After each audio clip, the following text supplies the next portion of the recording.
ಜಾಸ್ತಿ ಕಷ್ಟಪಡುವಂಥದ್ದಿಲ್ಲ.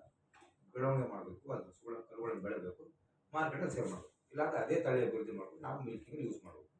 ಎರಡನೇದಾಗಿ ಇಲ್ಲ ನನಗೆ ಇಮಿಡಿಯೇಟ್ಲಿ ಲಾಭ ಬೇಕು ಅಂತ ಒಳ್ಳೆ ಹಸುಗಳು ಹೋಗ್ಬೋದು.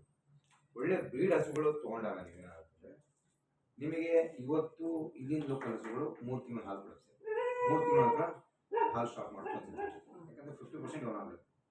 ಇದೇ ನಿಮಗೆ 7 ಮಂತ್ ಟ್ರೈ ಮಾಡೋದನ್ನು ಹಾಕ್ಬಿಡ್ತಾರೆ. ಬಟ್ ಇದಕ್ಕೆ ಏನಂತೀವಿ ಅಂದರೆ ನಾಲೆಜ್ ಬೇಕು. ಇದು ನಾವು ಎಲ್ಲ ಬೇರೆ ತಳಿ ಜರ್ಸಿ ತಳ ಆಗಲ್ಲ.